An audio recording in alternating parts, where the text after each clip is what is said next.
नमस्कार मित्रों, गोलचक्र की यूट्यूब चैनल पर आप लोगों का स्वागत है। मेरा नाम है नवीन कुमार।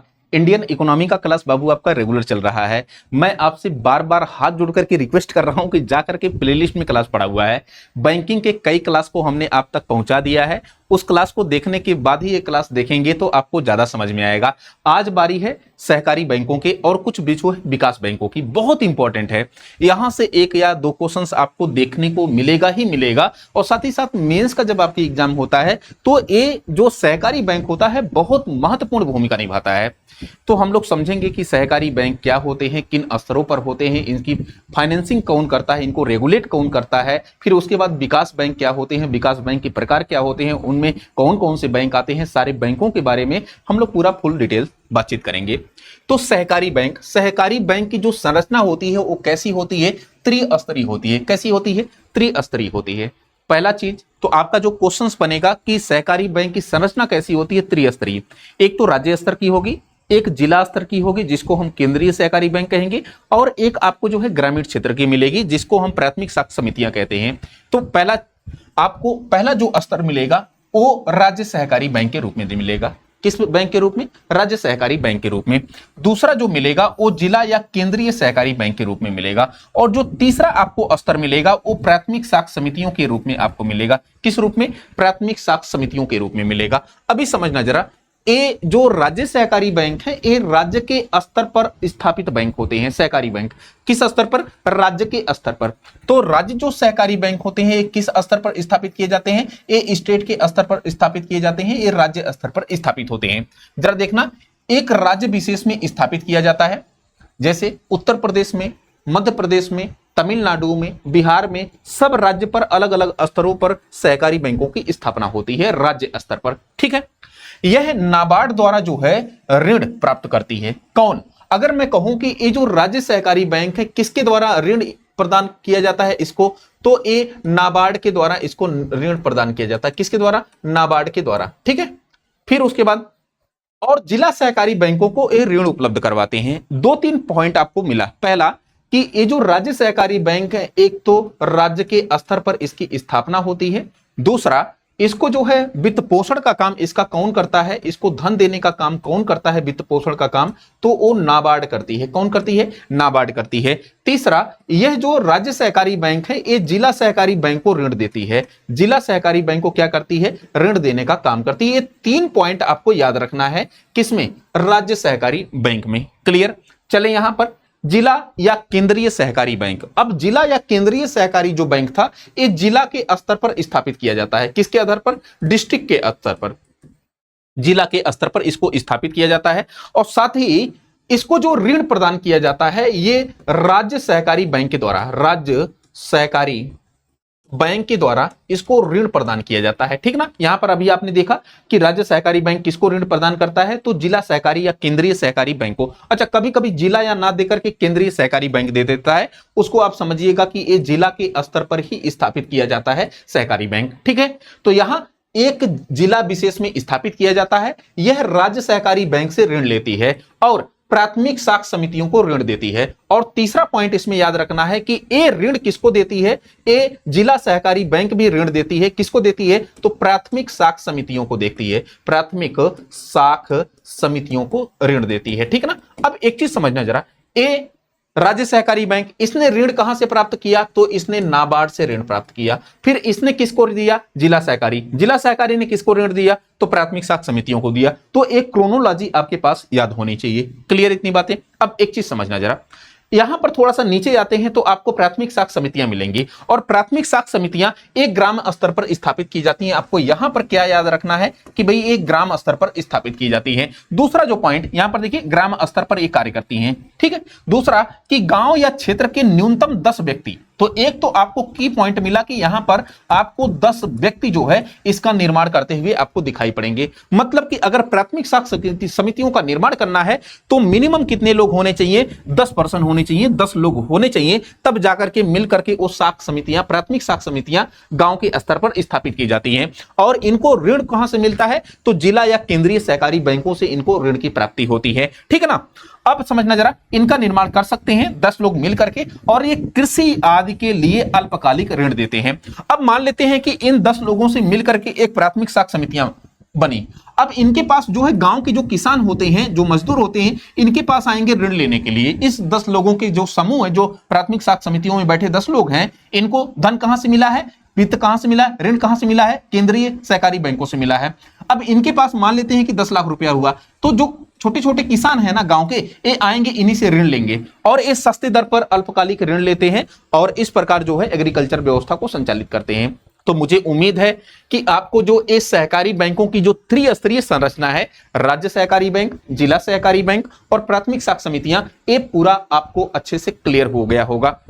चलें आगे, मुझे उम्मीद है कि आपको समझ में आया होगा। यहां पर अब देखिए जरा नेक्स्ट, यहां पर कुछ कहा जा रहा है कि महत्वपूर्ण कुछ तथ्य है। महत्वपूर्ण तथ्य क्या है कि ये जो प्राथमिक साख समितियां हैं, प्राथमिक साख समितियां अपने कुल साख का 75% प्राथमिक क्षेत्र में, मतलब कि अगर मैं कहूं कि ये जो प्राथमिक साख समितियां हैं, ये तो ऋण देंगी ना किसानों को। आपने देखा कि कृषि क्षेत्र में ऋण दे रही हैं, तो अगर मैं कहूं कि अपने ऋण का 75% कम से कम ये कहां पर देंगी, तो ये प्राथमिक क्षेत्र में देंगी। कहां पर देंगी? प्राथमिक क्षेत्र में, मतलब कि कृषि क्षेत्र और यहां पर पशुपालन, कृषि पालन, ये सब जो है क्षेत्रों में ये ऋण देंगी। देखिए प्राथमिक क्षेत्र में ये जो है ऋण देंगी। बाकी 25% जो ऋण है, ये 25% समाज के कमजोर वर्गों को ऋण देंगी। किसको? समाज के कमजोर वर्ग, जैसे जो मजदूर हो गया, जो हाशिए के अंतिम पायदान पर खड़ा हुआ वर्ग है, जो निर्धन एकदम वर्ग है, जो महिला है, जो विधवा है, जो एकदम कमजोर वर्ग है, उसको 25%। मतलब कि अगर ये मान लीजिए 100 रुपया ऋण देती है प्राथमिक साख समितियां अपने जो है ग्राम स्तर पे,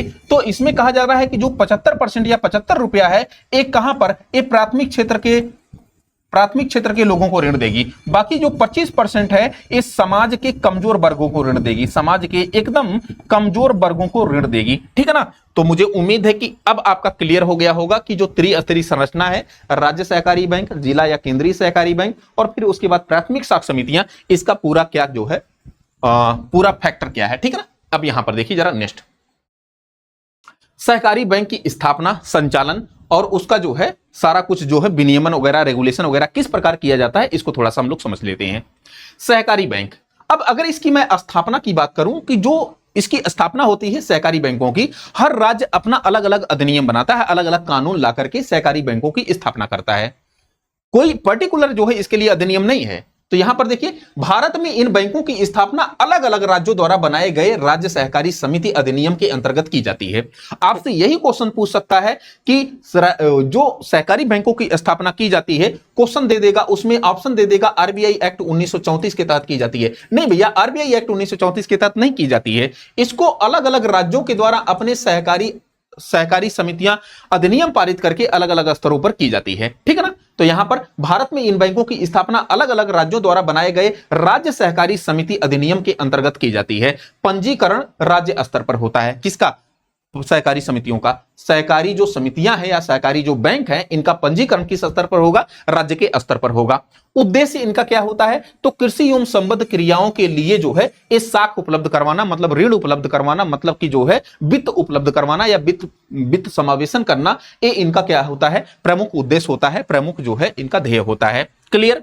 तो एक बार और समझना जरा, अगर मैं कहूं कि सहकारी जो बैंक होते हैं इनकी स्थापना कैसे होती है, तो भारत के जो राज्य होते हैं, भारत के तमाम राज्य, जो 28 राज्य, 8 केंद्र शासित प्रदेश, ये चाहे तो अपने अलग अलग सहकारी साख समितियां अधिनियम पारित करके अपने राज्य के भीतर अलग प्रकार के जो है सहकारी बैंकों की स्थापना कर सकते हैं। दूसरा कि इनका जो पंजीकरण होगा वो राज्य के स्तर पर होगा। और तीसरा आपको ध्यान में रखना है कि इनका जो उद्देश्य होता है वो कृषि क्षेत्रों में ऋण को उपलब्ध करवाना और जो ग्राम स्तर पर या फिर जो है हाशिए के अंतिम पायदान पर खड़ा हुआ वर्ग है उसको जो है ऋण या वित्त पोषण उसका करना, ये इसका प्रमुख क्या होता है? उद्देश्य होता है।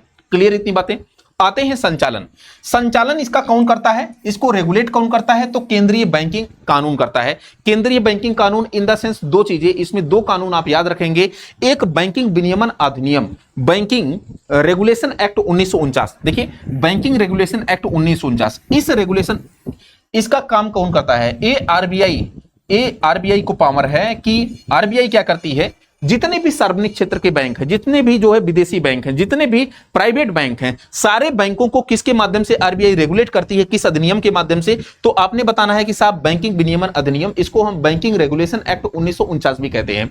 इसी के माध्यम से सहकारी बैंकों को भी रेगुलेट किया जाता है आरबीआई के द्वारा। पहली चीज है। दूसरा कि एक है बैंकिंग कानून 1955, इसके तहत तो दो कानून आपको याद रखना है, एक बैंकिंग विनियमन अधिनियम 1949 और दूसरा बैंकिंग कानून 1955। दोनों कानून के माध्यम से अगर रेगुलेट किया जाएगा तो आरबीआई के द्वारा किया जाएगा, इस बातें आपको ध्यान में रखनी है।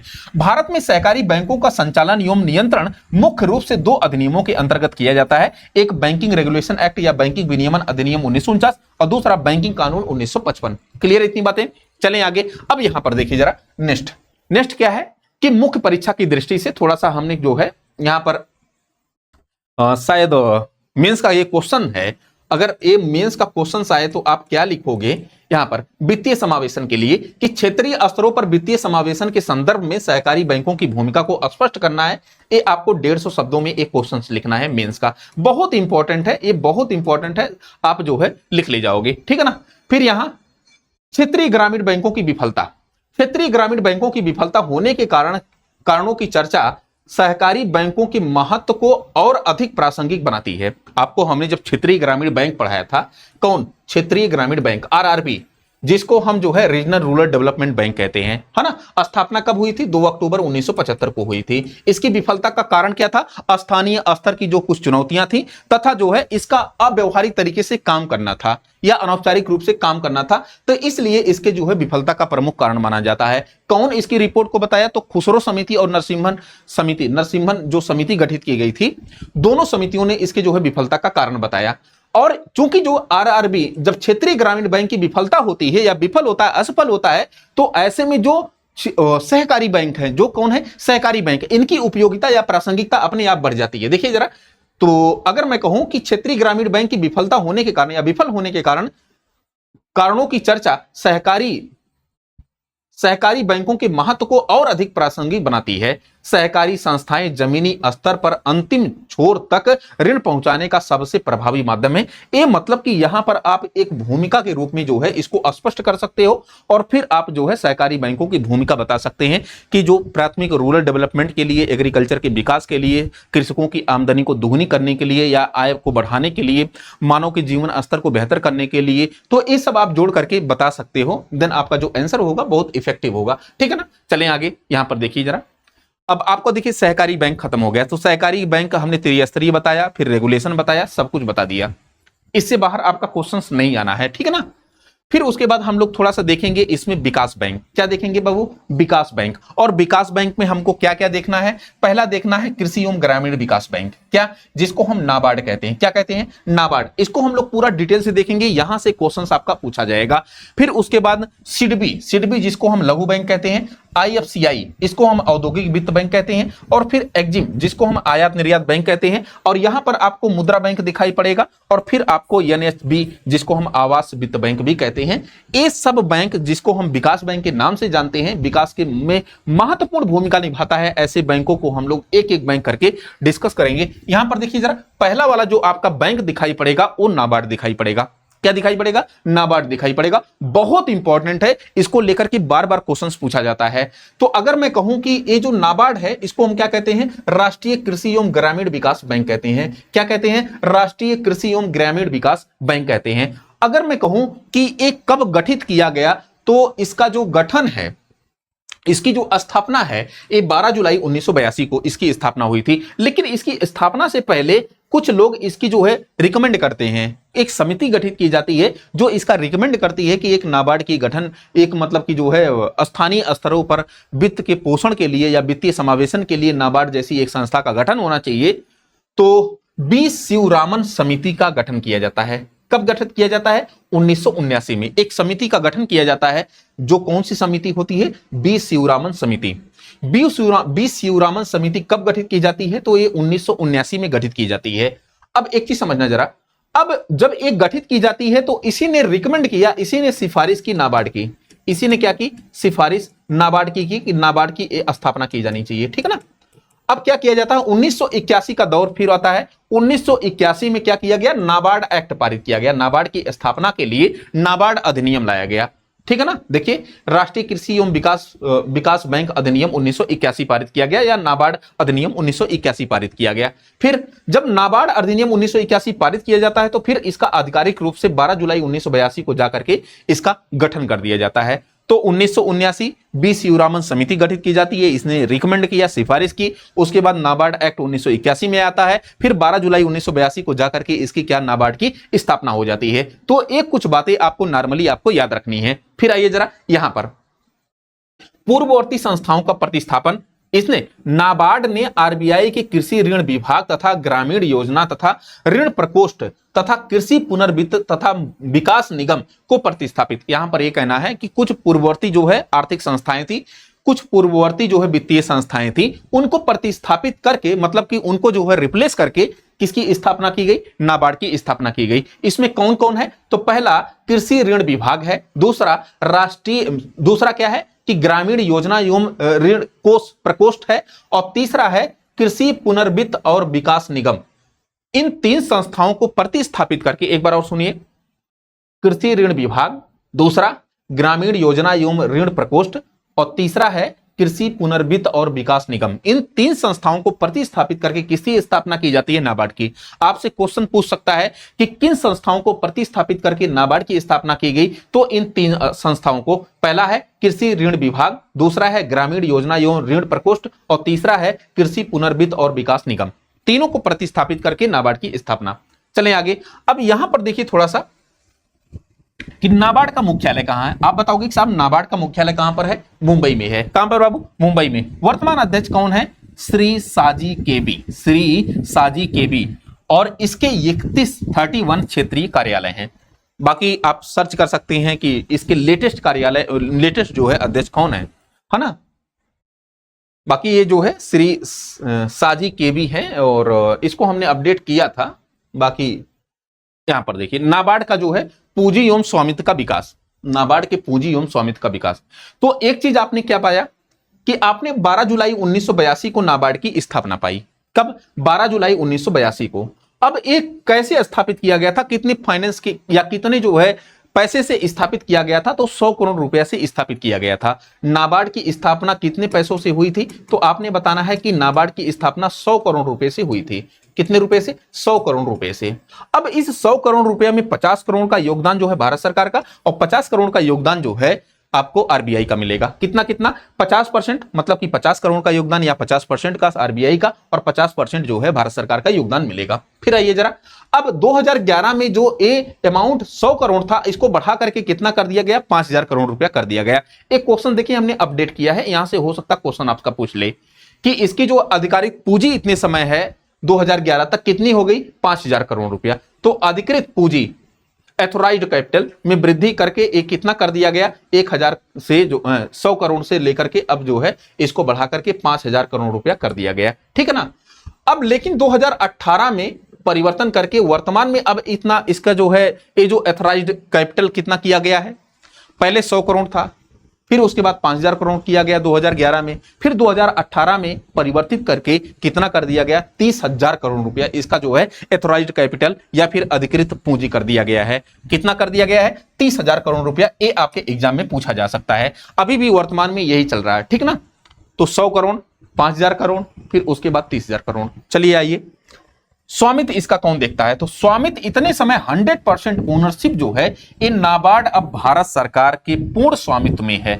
आरबीआई की हिस्सेदारी अब क्या कर दी गई है, समाप्त कर दी गई है। पहले जो आरबीआई की हिस्सेदारी हुआ करती थी 50% की, अब उसको समाप्त करके टोटल हिस्सेदारी अब किसकी हो गई है, ये भारत सरकार की हिस्सेदारी हो गई है। मुझे उम्मीद है कि आप लोगों को समझ में आ रहा होगा। ठीक है ना।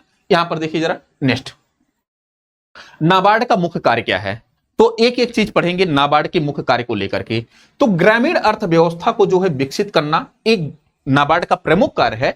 अब चूंकि इसमें एक तो कार्य करती है वित्तीय कार्य, दूसरा विकासात्मक कार्य, और तीसरा निरीक्षण का काम करती है। तो तीनों कार्य ये जो है नाबार्ड करती है, और इस तीनों कार्य को देखेंगे। पहला है इसका वित्तीय कार्य। वित्तीय कार्य मतलब कि धन देने का काम करती है, और धन किसको देती है, ये क्षेत्रीय ग्रामीण बैंक को देती है। जब हमने क्षेत्रीय ग्रामीण बैंक आपको पढ़ाया था तो उसमें बताया था कि साहब नाबार्ड के द्वारा क्षेत्रीय ग्रामीण बैंक को ऋण दिया जाता है, वित्त पोषण का काम किया जाता है। इसके अलावा जो सहकारी बैंक है, हमने बताया था कि 3 स्तर पर सहकारी बैंकों की स्थापना की जाती है, एक राज्य के स्तर पर, दूसरा केंद्रीय या जिला सहकारी बैंक, बैंक और तीसरा प्राथमिक साख समितियां। प्राथमिक साख समितियां, जो राज्य सहकारी बैंक था इसको जो है ऋण कौन दे रहा है, तो इसको हमने बताया था साहब नाबार्ड इसको ऋण देती है, राज्य केंद्रीय को देती है, जिला को देती है, जिला किसको देती है, प्राथमिक साख समितियों को देती है। तो एक क्रोनोलॉजी आपको याद रखनी चाहिए, ठीक ना। अब नाबार्ड तो पहला काम है क्षेत्रीय ग्रामीण बैंक को ऋण देती है, दूसरा किसको देती है, सहकारी बैंक मतलब कि जिला राज्य सहकारी बैंकों को, और तीसरा कि यह एनबीएफसी जिसको हम नॉन फाइनेंस बैंकिंग कंपनी कहते हैं, है ना, गैर बैंकिंग वित्तीय कंपनियां भी कह सकते हैं इसको हिंदी में, उसको जो है वित्त पोषण का काम करती है, ठीक है, रिफाइनेंस का काम करती है। फिर उसके बाद जैसे किसान क्रेडिट कार्ड योजना की शुरुआत ये जो है किसके द्वारा की गई, नाबार्ड योजना के, नाबार्ड बैंक के द्वारा की गई।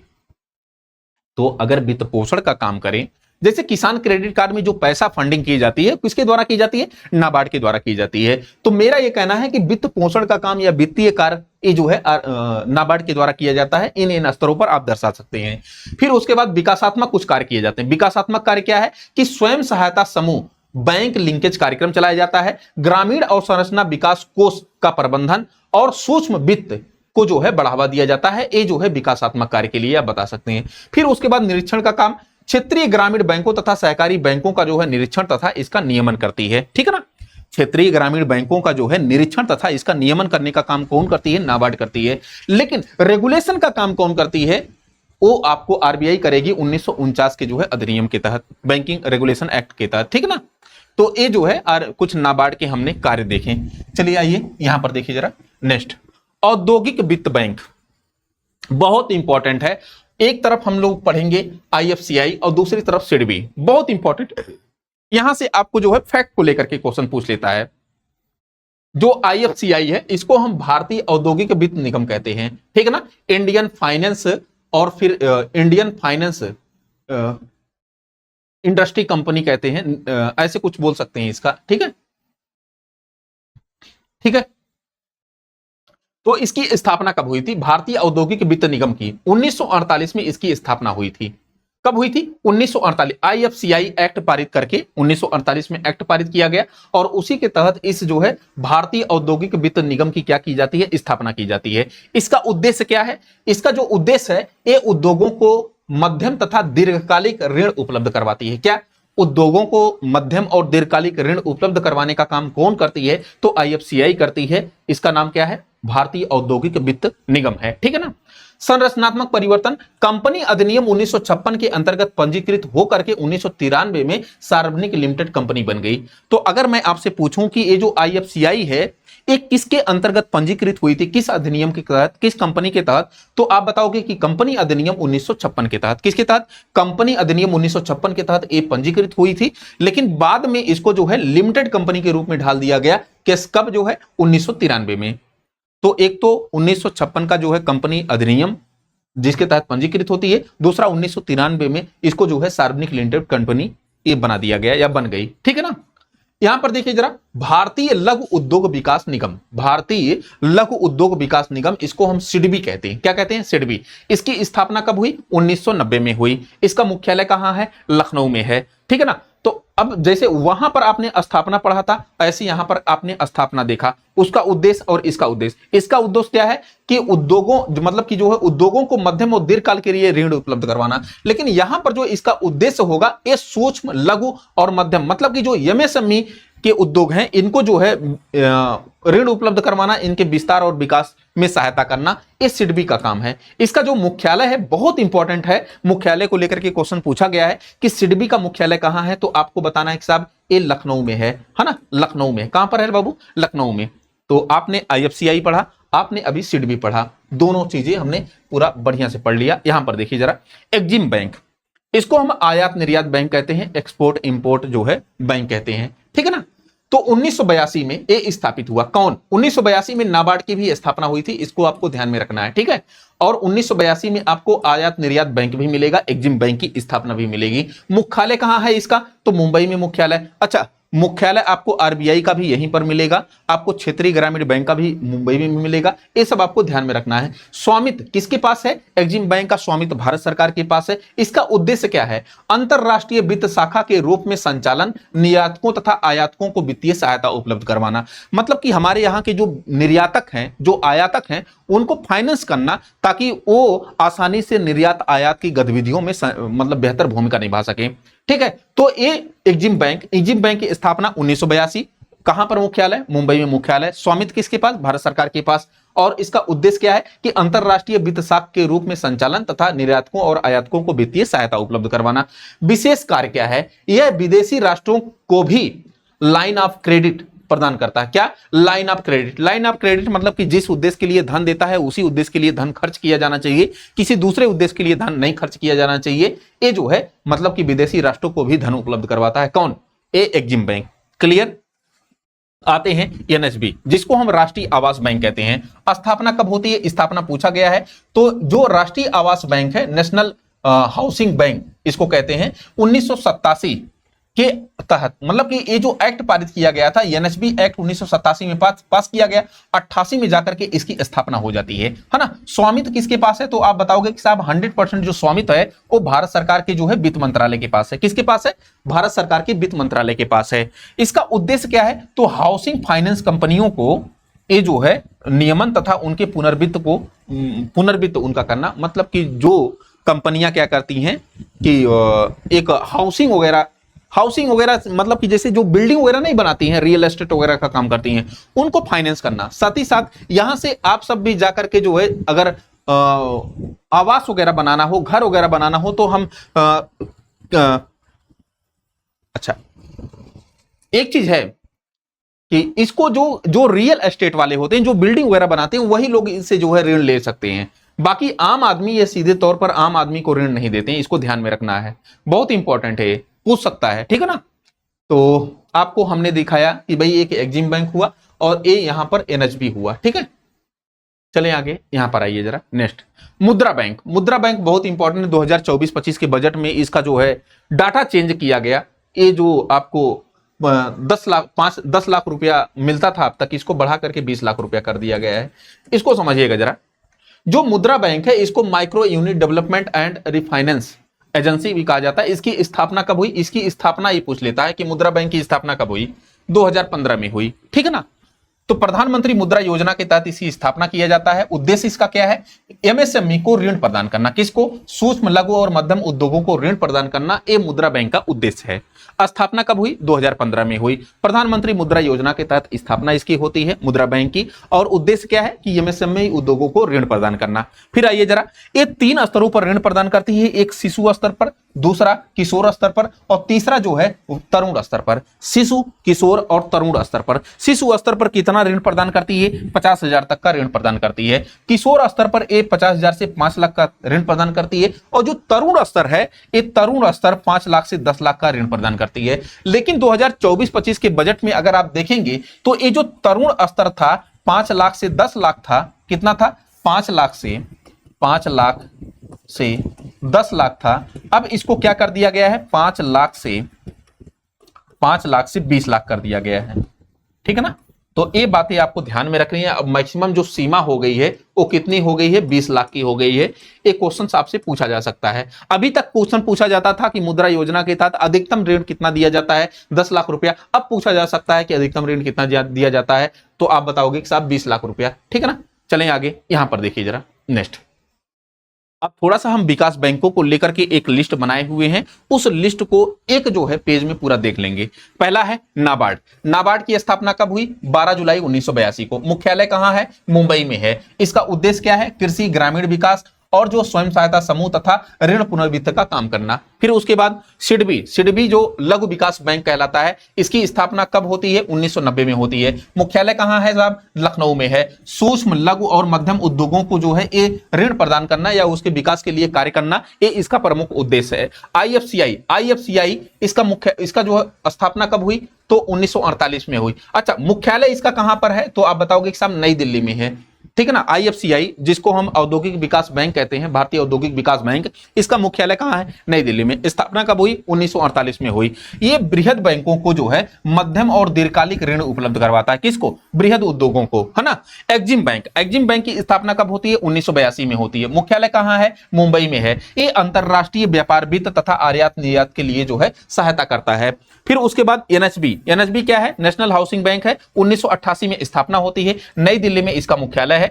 आवास वित्त कंपनियों के जो है नियमन तथा पुनर्वित्त का काम करती है। आम जनता इनसे जाकर के ऋण लेकर के घर नहीं बनवा सकती, इसको ध्यान में रखिएगा। मुद्रा योजना कब स्थापित हुआ? 2015 में। मुख्यालय कहां है? मुंबई में है। एमएसएमई के से जो है 3 सेक्टरों में ऋण दिया जाता है। एक जो है सूक्ष्म, और एक जो है शिशु स्तर पर, दूसरा किशोर स्तर पर, तीसरा तरुण स्तर पर। तरुण स्तर पर अब जो ऋण है वो 5 लाख से बढ़ा करके कितना कर दिया गया है? अब 20 लाख कर दिया गया है। मतलब 5 लाख से 20 लाख के बीच देती है, ठीक है ना। पहले 5 लाख से 10 लाख था, अब जो है 24-25 में एक कर दिया गया, 20 लाख तक कर दिया गया। तो एक कुछ बातें हैं, मेरे ख्याल से आपको सारा कुछ जो है समझ में आया होगा। उपयुक्त सभी संस्थाएं वर्तमान में सीधे तौर पर जो है या अप्रत्यक्ष रूप से भारत सरकार के स्वामित्व या नियंत्रण में कार्य करती हैं, ठीक है। तो एक दृष्टि में हमने पूरा देख लिया। मुझे उम्मीद है कि आपको पूरा समझ में आया होगा। कल हम लोग मिलते हैं एनबीएफसी वगैरह को लेकर के, और भी कुछ जो है बातचीत हम लोग करेंगे, है ना, एनपीए वगैरह को लेकर के, ताकि आपका बैंकिंग प्रणाली से पूरा हर एक टॉपिक, हर एक सेगमेंट कंप्लीट हो जाए। तो आपने मुझे सुना, उसके लिए आपका तहे दिल से शुक्रिया। Thank you so much.